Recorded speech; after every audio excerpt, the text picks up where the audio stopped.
সবাইকে স্বাগতম নতুন আরেকটি ভিডিওতে। তো আমরা গত লিড জেনারেশন প্রথম পর্বে দেখছিলাম যে আসলে লিড জেনারেশনটা কি। হ্যাঁ, তো আজকে আমরা দেখবো যে আসলে লিড জেনারেশন করে আমরা কি কি তথ্য সরবরাহ করতে পারি, কি কি ফিল্ড এখানে রিকোয়ার্ড আছে সেগুলো আমরা ফিল আপ করতে পারি, এবং ক্লায়েন্ট আমাদের কি কি রিকোয়ারমেন্ট দেয় লিড জেনারেশনের ক্ষেত্রে, এই সম্পর্কে কিন্তু আমরা আজকে বিস্তারিত আলোচনা করব।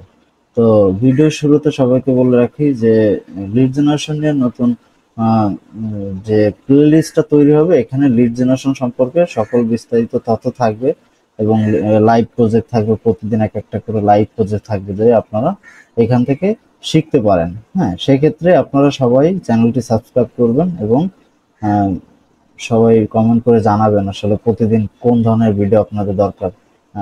ফ্রিল্যান্সিং বিষয়ে যে কোনো টিপস অ্যান্ড ট্রিক্স আমি কিন্তু আপনাদের সাথে শেয়ার করবো। হ্যাঁ, সেক্ষেত্রে এখন আমি গত যে পর্বে বলছিলাম যে আসলে লিড জেনারেশনটা কি।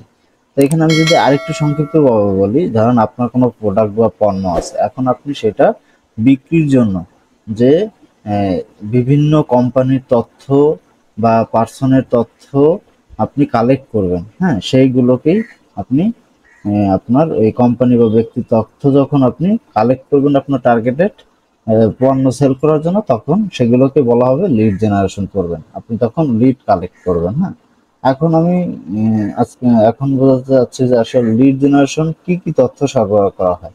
তো এখানে লিড জেনারেশনের যে যে তথ্য আমাদের সরবরাহ করা হয় তা কিন্তু আমাদের বায়ার রিকোয়ারমেন্টস অনুযায়ী করতে হবে। এখানে কিন্তু আপনাকে ক্লায়েন্ট বলে দিবে যে আসলে আপনি কোন ধরনের লিড কালেক্ট করবেন। হ্যাঁ, ক্লায়েন্টের কোন ধরনের লিড দরকার, আমরা কিন্তু সেই রিকোয়ারমেন্ট অনুযায়ী আমরা কিন্তু সেই লিড গুলো কিন্তু এখান থেকে কালেক্ট করবো। তো আমাদের ক্লায়েন্টের থেকে প্রথমে দরকার কি, ক্লায়েন্টের থেকে প্রথমে কিন্তু আমাদের টার্গেটেড ইন্ডাস্ট্রি অথবা নিশটা দরকার। হ্যাঁ, এই টার্গেটেড ইন্ডাস্ট্রি এবং নিশটা কি, ধরেন এখন ক্লায়েন্ট কি করে, ক্লায়েন্ট ধরেন সফটওয়্যার বিক্রি করে থাকে। হ্যাঁ, যারা সফটওয়্যার রিলেটেড কাজকে আমি গত ক্লাসে বলছিলাম যে যারা রেস্টুরেন্টের সফটওয়্যার নিয়ে কাজ করে। হ্যাঁ, তাহলে তাদের কিন্তু রেস্টুরেন্ট গুলো দরকার। এই যে রেস্টুরেন্টটা সেটা কিন্তু একটা ইন্ডাস্ট্রি বা নিশ নিশ বলা হয়ে থাকে। হ্যাঁ, এখন ক্লায়েন্ট কিন্তু আমাকে নির্দিষ্ট একটা ইন্ডাস্ট্রি বা নিশ দিবে, সেই নিশ বা ইন্ডাস্ট্রি অনুযায়ী কিন্তু আমার এই ডাটা বা লিড গুলো কিন্তু আমার কালেক্ট করতে হবে বাইরের রিকোয়ারমেন্ট অনুযায়ী। এখন ধরেন ক্লায়েন্ট আমাকে বললো যে কনস্ট্রাকশন যে কোম্পানিগুলো আছে, হ্যাঁ কনস্ট্রাকশন যে কোম্পানিগুলো আছে সেই কোম্পানিগুলো লিড কালেক্ট করতে, কোম্পানির নেম হইতে পারে, কোম্পানি কন্ট্যাক্ট ইনফরমেশন গুলো হইতে পারে।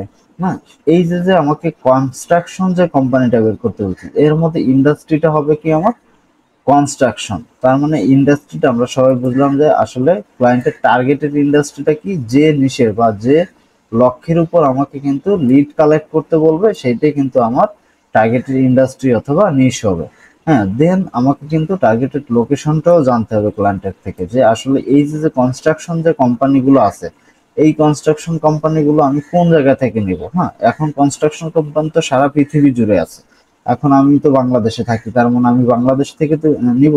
এখন ক্লায়েন্ট ধরেন ইউএসএ থাকে, এখন ক্লায়েন্ট আমাকে বললো যে ইউএস এর যত কনস্ট্রাকশন কোম্পানি আছে সেই কোম্পানিগুলো লিড কালেক্ট করতে হবে। তাহলে আমি কি লোকেশনটা পেয়ে গেলাম টার্গেটেড যে ইউএসএ। এখন লিড জেনারেশনের ক্ষেত্রে আমরা অ্যাডভান্স লিড জেনারেশন যখন করি, তখন কিন্তু আমাদের এই যে যে কনস্ট্রাকশন যে কোম্পানি ইন্ডাস্ট্রি গুলো থাকবে এবং লোকেশন থাকবে ইউএসএ, আমি যে কোম্পানিগুলোর ডাটাগুলো বা লিড গুলো কালেক্ট করবো, হ্যাঁ এই যে কোম্পানিগুলো থেকে যাদের কন্ট্যাক্ট ইনফরমেশন থাকবে, তাদের সি লেভেল কন্ট্যাক্ট ইনফরমেশন বলা হয়, যেমন CEO, founder, honour, VP, president, CEO, আরো অনেক ধরনের অনেক জব টাইটেল নিয়ে যারা এখানে জব করতেছে, অনার আছে, হ্যাঁ ফাউন্ডার আছে, তারপরে পার্টনার আছে। এই যে যে টার্গেটেড জব টাইটেলটা কিন্তু আমার জানতে হবে, যে আমি টার্গেটেড যে কন্ট্যাক্ট ইনফরমেশন গুলো কালেক্ট করব, সেই কন্ট্যাক্ট ইনফরমেশন গুলো কালেক্ট করার জন্য আমার কিন্তু নির্দিষ্ট জব টাইটেল বা টার্গেটেড জব টাইটেলটা বা রোলটা কিন্তু আমার জানতে হবে, যে আমি যে কোম্পানিগুলো নিব, কোম্পানিগুলোর যে এমপ্লয়ীদের আমি কালেক্ট করব। হ্যাঁ, একটা যে কোনো একটা কোম্পানির যে এমপ্লয়ি বের করব, সেই এমপ্লয়ির জব টাইটেল ক্লায়েন্টের কোন টার্গেটেড পার্সনকে দরকার সেটা কিন্তু আমার জানতে হবে। তাহলে কিন্তু আমার রিকোয়ারমেন্টটা ফুলফিল হবে। হ্যাঁ, আমি যখন এই তিনটা রিকোয়ারমেন্ট আমি যখন ফুলফিল করতে পারলাম, ক্লায়েন্ট আমাকে দিয়ে দিল, তখন কিন্তু আমার লিড গুলো কালেক্ট করতে আরো সহজ হবে। এখন আমি যদি চিন্তা করি যে আসলে এখানে আমার ক্লায়েন্টের কাছ থেকে তো আরো কিছু দরকার, হ্যাঁ, যে ডাটা ফিল্ড গুলো দরকার, যে রিকোয়ার্ড ফিল্ড গুলো আছে, যে তার কি কি দরকার, হ্যাঁ, আমি যে টার্গেটেড ইন্ডাস্ট্রি এবং লোকেশন পাইলাম প্লাস জব টাইটেল পাইলাম, এর অনুযায়ী ক্লায়েন্টের কি কি দরকার সেইগুলো কিন্তু আমার এখানে বের করতে হতো। ক্লায়েন্ট আমাকে বললো যে এমপ্লয়ি ইনফরমেশন গুলো, বললো যে আসলে এই যে যে আমাকে টার্গেটেড জব টাইটেল গুলো দিছে, এই টাইটেল অনুযায়ী আমাকে কিন্তু এমপ্লয়ি ইনফরমেশন গুলো বের করতে হবে। এইখানে বলছে ফুল নেমটা, এইখানে ধরেন আমি সিও নিলাম, হ্যাঁ, এই কোম্পানিতে ধরেন একটা কনস্ট্রাকশন যে কোনো একটা কোম্পানিতে যে পার্সনটা সিও পদে চাকরি করে বা ওই কোম্পানিতে সিও পদে আছে, সেই পার্সনের ফুল নেমটা কিন্তু আমার নিতে হবে, প্লাস ফুল নেমের সাথে আমার কিন্তু ফার্স্ট নেম নিতে হবে, লাস্ট নেম নিতে হবে, এবং টার্গেটেড কিন্তু জব টাইটেল বা রোলটাও কিন্তু আমার নিতে হবে। এখন আমি এখানে ক্লায়েন্ট বললো সিইও, ফাউন্ডার, ওনার, ভিপি, প্রেসিডেন্ট, সিওও, এখন এখান থেকে আমি যে কোনো কিন্তু একজন পার্সনকে নিতে পারবো। এখন সেই ক্ষেত্রে আমি প্রথম পার্সনকে নিলাম সিইও, এখন দ্বিতীয় পার্সন নিলাম ভিপি, সেক্ষেত্রে তো আমার একটা এই সিইও শুধু হবে না, ভিপিও হবে। এক্ষেত্রে কিন্তু আমার জব টাইটেলটাও কিন্তু ফিল আপ করতে হবে, যে আমি প্রথমটা নিলাম সিইও, দ্বিতীয়টা নিলাম ভিপি। তারপরে ইমেলটা নিতে হবে আমাদের, এখানে বলছে যে ওয়ার্ক ইমেল, অবশ্যই কিন্তু যে কোম্পানিতে যে পার্সনটা ধরেন একটা কনস্ট্রাকশন যে কোম্পানিতে চাকরি করতেছে, সেই কোম্পানির যে ওয়েবসাইটটা থাকবে, সেই ওয়েবসাইটের আন্ডারে কিন্তু প্রতিটা এমপ্লয়ি কিন্তু এক একটা ইমেল ক্রিয়েট করে দেয়, এটাকে বলা হয় বিজনেস ইমেল বা ওয়ার্ক ইমেল। হ্যাঁ, কাজের জন্য যে ইমেলটা ব্যবহার করা হয় সেটা, আমাদের যেমন এখানে যে পার্সোনাল ইমেলটা আছে এটাকে বলে জিমেল, এবং কাজের জন্য যে ইমেলটা ব্যবহার করা হবে সেটা হলো ওয়ার্ক ইমেল।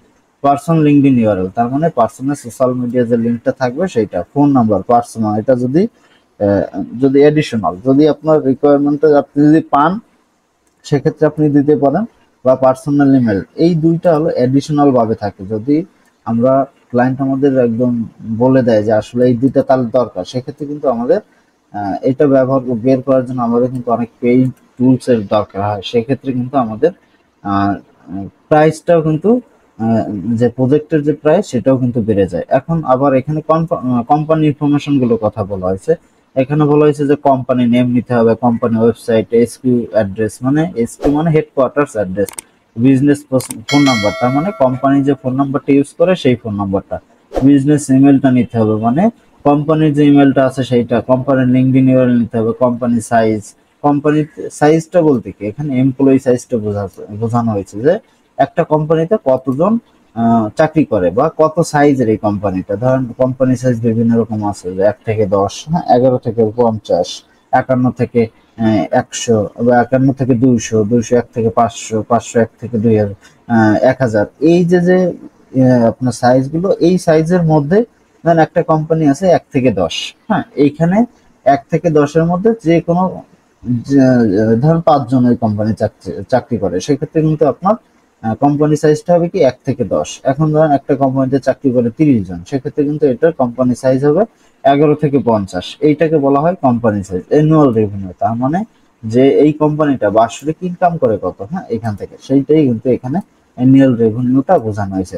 তার মানে আমাদের লিড জেনারেশনটা তো বুঝলাম, যে আসলে লিড জেনারেশন হলো একটি তথ্য সংগ্রহ করার প্রক্রিয়া, অর্থাৎ কোনো সার্ভিস বা প্রোডাক্ট প্রমোশন বা বিক্রি করার জন্য টার্গেটেড কোম্পানি বা ব্যক্তির তথ্য কিন্তু আমরা সংগ্রহ করে থাকি। এইটাই কিন্তু আসলে মূল কথা হলো লিড জেনারেশন, যে কোনো সার্ভিস বা প্রোডাক্ট প্রমোশন, ধরেন আপনার একটা প্রোডাক্ট আছে, এটা বিক্রি করার জন্য আপনার টার্গেটেড যে কোম্পানি বা কোনো ব্যক্তি, আপনার যে ব্যক্তির তথ্য দরকার, এই তথ্যগুলো নিয়ে কি করবে ক্লায়েন্ট, অবশ্যই তার এই যে সার্ভিস বা প্রোডাক্টটা কিন্তু প্রমোশন করবে, সে এদের সাথে যোগাযোগ করবে।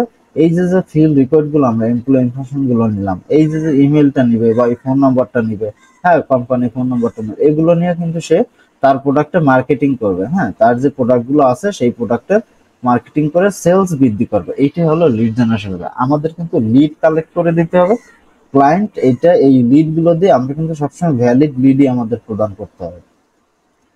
এই যে ভ্যালিড লিড গুলো আমি প্রদান করব, এই লিড গুলো নিয়ে কিন্তু ক্লায়েন্ট তার প্রোডাক্টের প্রমোশন বা বিক্রি বা মার্কেটিং করার জন্য কিন্তু কাজে লাগাবে। হ্যাঁ, এখানে কিন্তু আরো দুইটা বিষয় আছে, যে লিড জেনারেশনের মধ্যে দুইটা ধাপ আছে, একটা হলো বি2বি লিড জেনারেশন।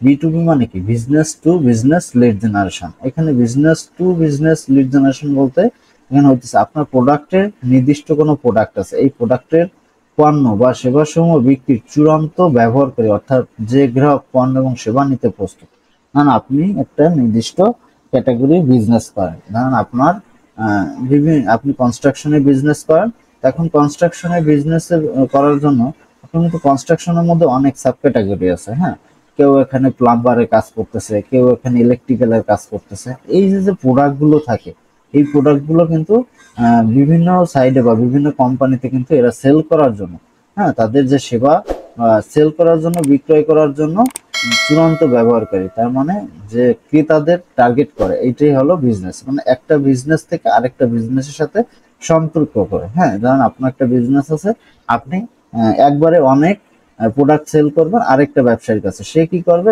তার প্রোডাক্টগুলো সে B2C, তার মানে বিজনেস টু কাস্টমারের কাছে কিন্তু শেয়ার করবে। এই যে আমি যে বিজনেস, বড় ব্যবসায়ী যখন আরেকটা ব্যবসায়ীর কাছে যখন তার প্রোডাক্টটা সেল করবে, তখন সে কি করবে, এই প্রোডাক্টগুলো কিন্তু সে কাস্টমারের কাছে সেল করবে। এইটি হলো এই যে আইডিয়াল কাস্টমার খুঁজে বের করার উদ্দেশ্য, সেল করার আগ্রহ সৃষ্টি করা। এই যে B2C, তার মানে বিজনেস টু কাস্টমার, এটা হলো আপনার